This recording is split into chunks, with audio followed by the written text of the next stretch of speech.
semua keadaan jiwa kita, hati kita, perasaan-perasaan kita sudah lebih dulu bahkan pernah dirasakan oleh Nabi Muhammad SAW. Kalau Anda pernah gelisah, Nabi dulu pernah gelisah. Kalau Anda bahagia, Nabi juga pernah bahagia.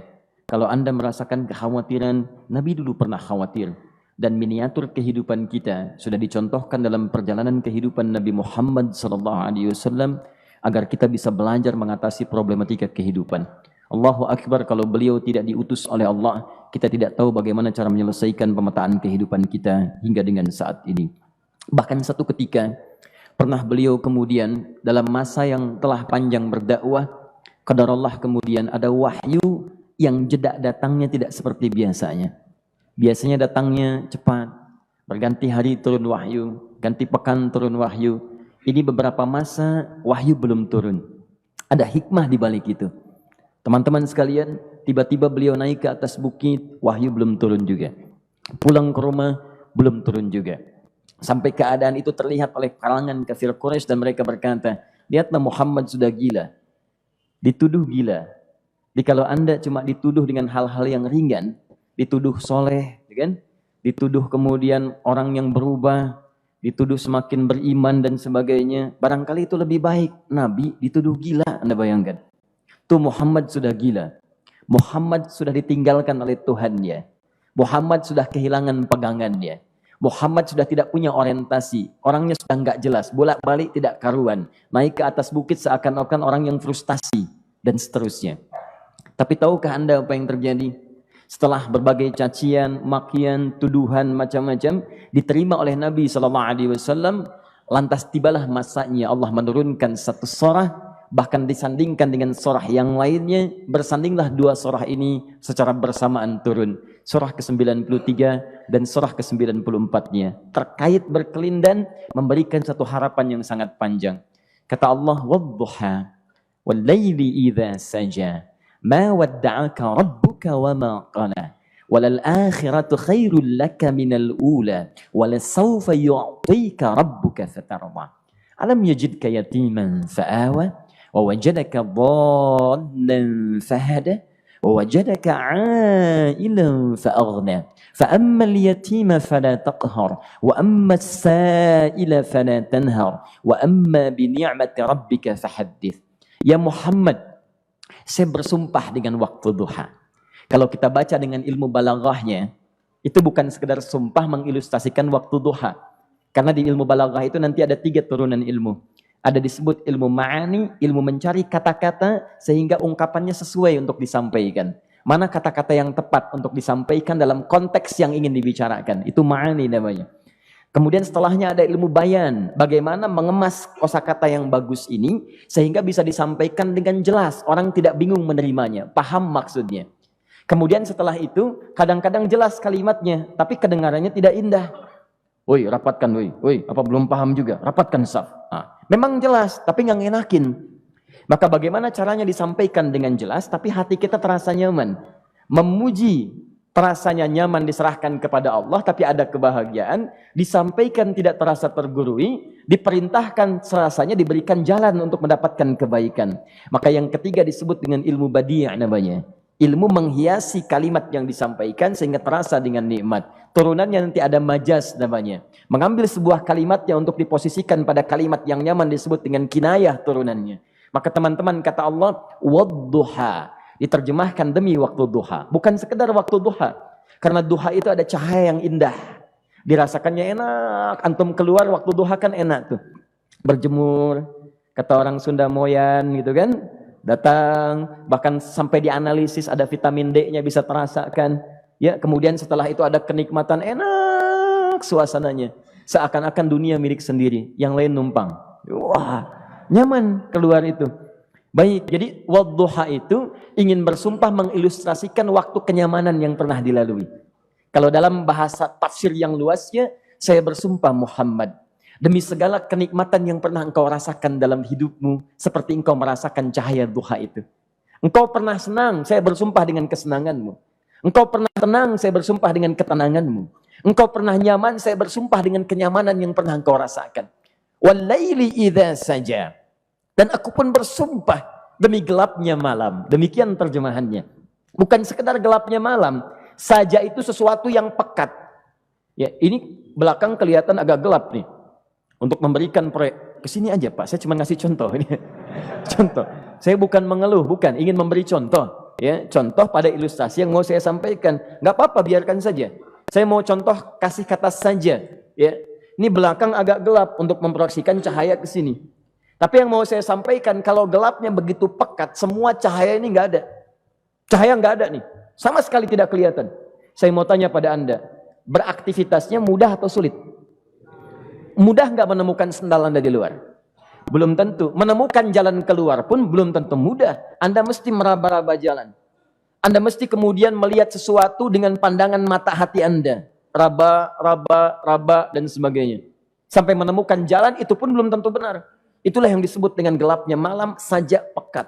Kadang-kadang ada orang yang menghadapi satu kesulitan yang pekat, suasananya siang, cuman karena masalahnya begitu pekat, seakan-akan membuat diri dia gelap. Jalan susah, limbung gitu. Kenapa gelap ya? Padahal terang. Karena masalah menggelimuti dirinya, seakan-akan dia diselimuti masalah yang gelap. Bimbang dia. Makan gak enak, minum gak nyaman, dan seterusnya. Ya, biasanya makan ayam tenang, ini dikasih yang lebih enak juga rasanya pahit. Gak enak zamannya. Maka kalau kita ilustrasikan dalam suasana tadi Muhammad, saya bersumpah, engkau pernah hidup nyaman, ataupun engkau mengalami masalah yang sangat pekat dalam kehidupan. Engkau alami sesuatu yang dahsyat, sampai engkau bingung, bimbang, pekat, mereka menuduhmu dengan macam-macam. Ma wadda'aka rabbuka wa ma qala. Saya pastikan kepadamu, dalam keadaan nyamanmu seperti dulu, ataupun engkau bimbang seperti sekarang, Tuhanmu tidak akan pernah meninggalkanmu ataupun menuduhmu gila. Orang-orang yang dekat dengan Allah Subhanahu wa ta'ala, maka Allah akan menjaganya, baik dalam keadaan yang tenang dan nyaman, ataupun dalam kesulitan yang luar biasa. Walal akhiratu khairul laka minal ula. Nanti saya akan tunjukkan kepadamu, jika kamu telah tabah dan sabar menerima cacian mereka, menerima tuduhan mereka, nggak apa-apa, ini kan muqaddimah. Masa kamu masih panjang. Kamu masih panjang dalam berdakwah, kehidupan kamu masih panjang membawa tugas dan misi. Kalau kamu belum bersabar pada yang sekarang, bagaimana dengan yang di masa depan? Tapi saya pastikan kepadamu, jangankan yang seperti ini, masalah pekat yang paling hebat pun kamu akan hadapi, yang membuat kamu sedemikian sulit lebih daripada ini, yakinkan pada jiwamu, aku tidak akan pernah meninggalkanmu. Ini prinsip dalam kehidupan kita. Jika Anda menggantungkan hidup kepada Allah, Anda bersandar dengan baik kepada Allah, maka ayat ini akan mengatakan, teman-teman sekalian, Allah tidak akan pernah meninggalkan Anda dalam setiap kehidupan Anda. Nanti, sekarang perjuangan, kata Allah, walal akhiratu khairul laka minal ula. Nanti saat kamu tiba di akhirat, saya akan tunjukkan kepadamu ada yang lebih hebat yang tidak pernah engkau rasakan sebelumnya saat di bumi. Tidak akan ada lagi kesulitan yang kamu hadapi. Tidak akan ada lagi cacian yang kamu kemudian hadapi. Tidak ada lagi kemudian tuduhan yang kemudian kamu rasakan. Aku akan berikan apapun yang kamu inginkan sampai kamu puas. Wala sawfa yu'tika rabbuka fatarda. Nanti kamu pengen apapun, aku berikan. Kalau saufa masih ada jeda, ya. Kalau bahasanya wa yu'tika mungkin seketika. Tapi ketika mengatakan saufa, artinya bukan saat ini Muhammad. Sekarang pun aku berikan, tapi nanti yang di akhirat aku berikan sampai kamu merasa puas. Ayo minta apa saja. Hadir, hadir, hadir, hadir. Tapi yang paling indah, kalau kamu tidak percaya, alam yajidka yatiman fa'awa. Cobalah ingat, kalau sekarang sedang susah, coba ingat dulu. Bukankah saat kamu yatim, aku yang merawat sampai kamu tidak merasakan kegelisahan itu? Lahir bapak tidak ada, aku cukupkan dengan kakek. Kakek meninggal, aku hadirkan ibu dan paman hadir di sekitaranmu. Ibu meninggal, ada kakek. Kakek meninggal, ada paman. Dan Khadijah hadir di sekitaranmu. Bukankah aku rawat pada saat itu? Wajadaka dhallan fahada. Kamu sedang bingung, sedang susah. Bukankah sering aku berikan petunjuk kepadamu? Wajadaka ailan fa'aghna. Kamu merasakan kesulitan, lahir dalam keadaan yatim, tidak ada pendukung, maka aku jadikan kaya. Bukankah saat kamu menikah dengan Khadijah, aku tambahkan lagi pendukung untuk misi dakwahmu? Ini pesan dalam Al-Quran. Kalau Anda sedang merasa susah, kalau ingin menenangkan diri, ingat-ingat yang baik-baik yang dulu. Kalau Anda sedang jatuh dalam bisnis, ingat-ingat saat Anda meningkat dalam bisnis Anda. Allah tidak pernah tinggalkan Anda. Mungkin ini ujian untuk membuat Anda lebih hebat lagi di masa depan. Kalau Anda tidak tahan bantingan yang sekarang, bagaimana Anda bisa mengatasi pelintiran yang akan datang? Karena dalam kehidupan bukan cuma dibanting. Anda mungkin mengalami penyingkiran, penyungkuran, lipatan, guntingan, bantingan, macam-macam. Jikalau satu gaya belum bisa Anda atasi, bagaimana Anda bisa berharap mendapatkan turunan yang lainnya? Selalu ingat bahwa jika hidup Anda ingin tampil gaya, Anda harus merasakan tekanan dalam kehidupan. Karena F selalu berbanding lurus dengan P, hukum Pascalnya. Gaya berbanding lurus dengan tekanan. Orang yang ingin tampil gaya dalam kehidupan, maka dia mesti siap menghadapi tantangan-tantangan hidup yang diatasi. Turun ayat. Sampai ujungnya. Jikalau kamu sudah begini lagi, jangan pernah kamu bentak orang lain. Jangan pernah merendahkan orang lain. Karena Allah pun menjaga setiap hamba sepanjang ia mendekat kepadamu. Setelah itulah turun kemudian surah Al-Insyirah. Alam nashrah lakas sadrak. Antum kenal Nabi Musa? Baik. Tapi agak lumayan lah. Tadi saya di Soreang kenal Fir'aun. Di sini Musa. Baik, alhamdulillah. Perhatikan ya, dahsyatnya pemberian Allah kepada Nabi Muhammad SAW. Nabi Musa alaihi salam, dan sering kali kita bacakan untuk memohon kepada Allah. Rabbi syrahli sadri. Perhatikan baik-baik. Ini keunggulan Nabi Muhammad SAW dibanding Nabi Musa alaihissalam. Dua-duanya Nabi, Rasul, tapi masing-masing punya keistimewaan. Musa, Nabi, berdakwah, memohon kepada Allah kelapangan hati. Rabbi syrahli sadri. Ya Allah, tolong lapangkan hatiku nih. Kenapa mesti lapang? Karena pasti Musa merasakan nih. Saya tahu betul karakter Fir'aun. Belum apa-apa sudah memaki. Kalau orang yang hatinya tidak lapang, tidak akan tahan dengan makian, keluarlah kemudian balasan yang tidak digambarkan sebelumnya. Fir'aun itu kasar. Kasarnya bukan sekedar kasar, bahkan saking kasarnya bisa berujung pada eksekusi kematian. Saya contohkan tadi di sore yang ini, saya nggak suka dengan rambutnya nih, kata Fir'aun. Bukan nyuruh-nyukur mas, tolong pisahkan kepala dari badannya. Gitu gayanya tuh, Fir'aun. Ya. Bukan nggak ngenakin, susah dengan Fir'aun itu. Jadi kalau belum apa-apa datang Musa ke situ, hatinya tidak seluas samudra, hatinya tidak lapang, cuman seluas gelas, tidak akan sabar menerima cacian Fir'aun. Begitu datang dicaci, dasar anak gak tahu diri, gak tahu malu, sudah saya rawat begini. Ya Allah, saya bosan dengarnya, matiin aja sekarang. Musa Nabi berdoa dikabulkan. Cuman kalau Fir'aun kemudian ajalnya misal wafat pada saat itu, tidak akan jadi contoh kepada kita untuk kekinian. Bagaimana orang yang bebal untuk bertobat kepada Allah Subhanahu wa Ta'ala. Bagaimana penyimpangan dalam kedudukan. Bagaimana dia kemudian akrab dengan pengusaha yang gelap. Di pengusaha gelap berpartner dengan penguasa zalim. Sudah ada dari dulu. Pengusahanya disebut dengan Qarun. Kemudian mohon maaf, ya, yang pemimpinnya disebut dengan Fir'aun. Tokoh intelektualnya disebut dengan Haman. Makanya cerita ini komplit di Quran. Sudah ada. Di setiap persoalan dalam kehidupan masyarakat disebabkan tiga hal yang berkolaborasi. Kalau bukan penguasa zalim, berpartner dengan pengusaha gelap, ditopang oleh intelektual yang sembrono. Itu persoalan. Jadi kalau ada sekarang intelektual menyalahgunakan kepintarannya, dia terlambat, sudah ada Haman dulu. Dan gak usah bersaing, dia bisa bikin piramida, Anda belum tentu bisa membuatnya. Kalah Anda, masih kalah hebat. Ya, jadi kalau dititipkan sesuatu, jangan disimpangkan.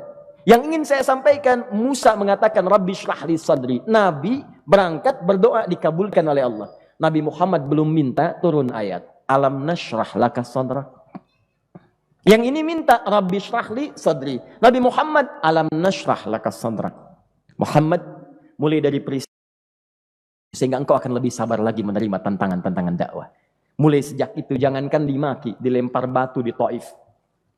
Dari Mekah pergi ke Taif dengan Zaid kemudian. Sampai di Taif mendapatkan sesuatu yang tidak dibayangkan sebelumnya.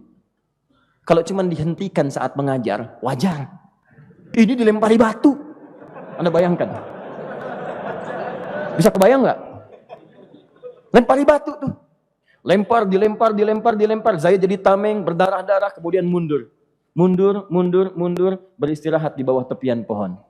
Begitu beristirahat, datang malaikat penjaga dua gunung. Turun malaikat dengan kesal mengatakan, Ya Rasulullah, mud yadaika ilas sama. Ya Rasulullah, angkat tanganmu ke langit. Minta kepada Allah, aku angkat dua bukit di Taif, aku himpit keduanya mereka. Aku himpit penduduk Taif dengan dua bukit itu. Apa jawab Nabi? Karena sudah mendapatkan kelapangan, ketenangan, belajar dari peristiwa-peristiwa tadi, indah jawabannya. Lah, katanya, tolong jangan lakukan. Innahum qaumun la ya'lamun. Mereka belum paham saja. Mereka belum mengerti. Tolong jangan lakukan. Aku bermohon kepada Allah. Boleh jadi nanti di masa depan akan ada hamba-hamba terbaik yang lahir dari bumi Taif ini. Kemudian beliau berkata, Rabbi, ila man takilluni, a'ila qaribin yu'limuni. Am ila ba'idin yu'dhini fa ana radin ma lam taghdab ilayya.